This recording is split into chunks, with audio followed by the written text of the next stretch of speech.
अस्सलामुअलैकुम जी। की हाल है? ठीक ठाक हो? उम्मीद करने तुसीं बिल्कुल खैरियत नाल होवोगे। अल्हम्दुलिल्लाह असीं भी बिल्कुल ठीक ठाक आ ते साडी अग्गे अल्लाह अगे दुआ वे कि सानूं वेखण वाले जिथे भी रहिंदे ने वो हमेशा हसदे रहन, मुस्करांदे रहन, सदा खुश रहन, आबाद रहन। तुसीं वेखण दे जी मेरा यूट्यूब चैनल अपना पंजाबी विराग ते मैं तुहाडा दोस्त सुल्तान शेख और मेरे नाल ने तुहाडे नन्हे मुन्ने साथी जनाब अब्दुल हादी साहब।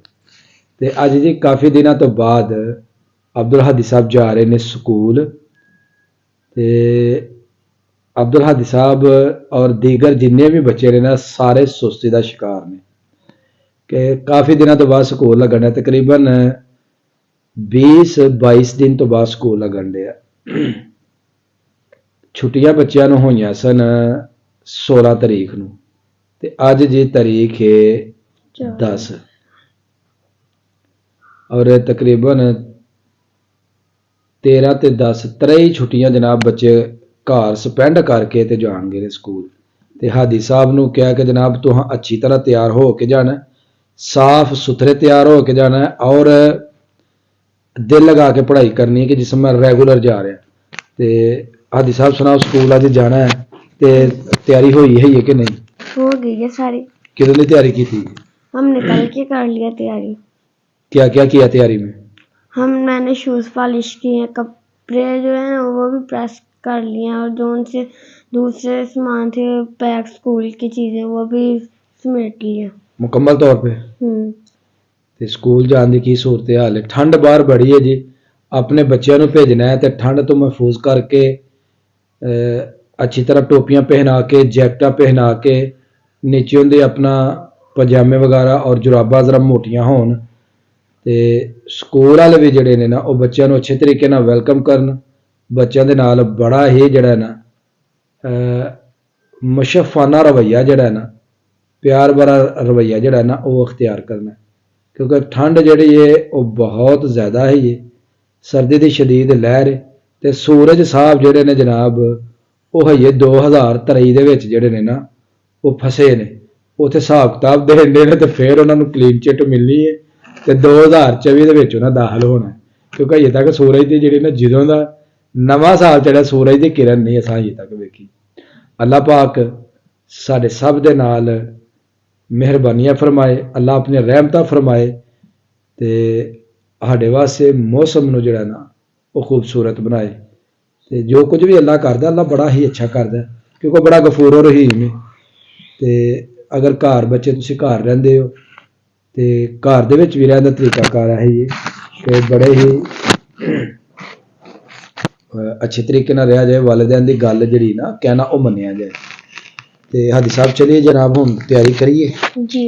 चलो मेरा बेटा हुण नाश्ते की तैयारी करो तो जनाब अपना यूनीफॉर्म जिहड़ा ना वो पहनो क्योंकि टाइम जिहड़ा ना तकरीबन अद्धा घंटा रह गया स्कूल लगन दे विच। ते हादी साहब जांदे ने जी अपने देहात के मुकामी स्कूल दे विच ते उत्थे जनाब हादी साहब पढ़ रहे हैं तो माशाअल्लाह अच्छा पढ़ रहे हैं, स्कूल अच्छा है, स्कूल वाले मेहनत करते हैं जी। तो अल्लाह ताला उन्होंने दे भी जी सेहत तंदुरुस्ती अता फरमाए, स्कूल वालों ते अपना फजल करम फरमाए और उत्थे इलम हासिल करने वाले ते और इलम देने वाले ते इलम वंडन वाले ते भी अपना खास फजल ते करम फरमाए।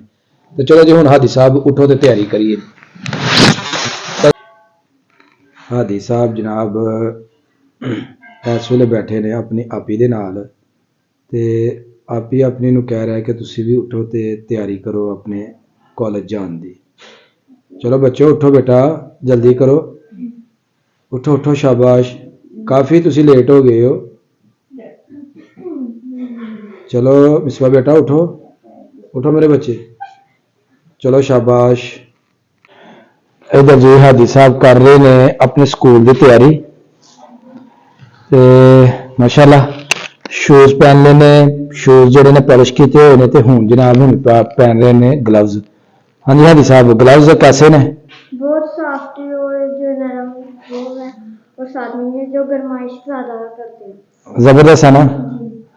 दिखाओ जरा अपने ग्लव्स। ठीक है हादी साहब और दी आपी जी नाश्ता कर रहे हैं माशाल्लाह दही पराठा और साथ आलूआं का जो सालन है ना वो हादी साहब खा रहे हैं। हादी साहब अज आलू तो मिले ने कैसे लग रहे हैं? मजेदार ने। चलो जी मजा आना चाहिए जिस मर्जी भी होए।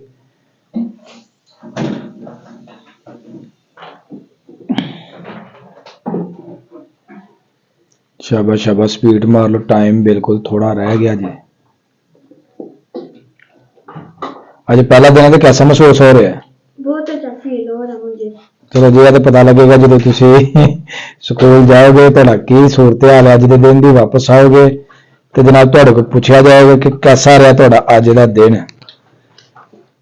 ते दही भी सारा जनाब खत्म करना जी। बिस्मिल्लाह दी बरकत।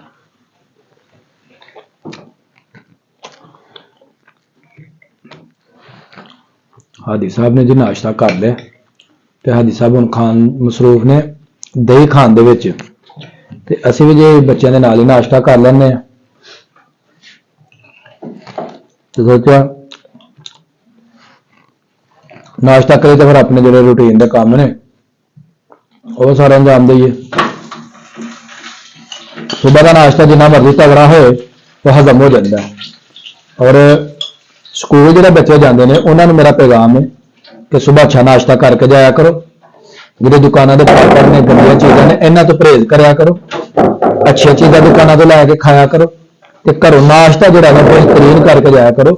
अगर तुम अच्छा नाश्ता करके जाओगे तो तुम्हारे अंदर तवानाई रहेगी, पढ़ाई के दिल लगेगा और अच्छे तरीके से तुम पढ़ पाओगे। अगर नाश्ता ना किया हो तो फिर मेदा खाली जिसम के कुवत नहीं रही, जान नहीं रही, तो फिर दिल नहीं करता पढ़न ते क्योंकि जिसम कमजोरी की तरफ चला जाता है। इस वास्ते सारे बच्चों को पैगाम है सुबह का अच्छा नाश्ता जरा करके जान, मां प्यो को तंग नहीं करना। हादी साहब ठीक है, हादी माशाल्लाह अच्छा नाश्ता करके जाना जी।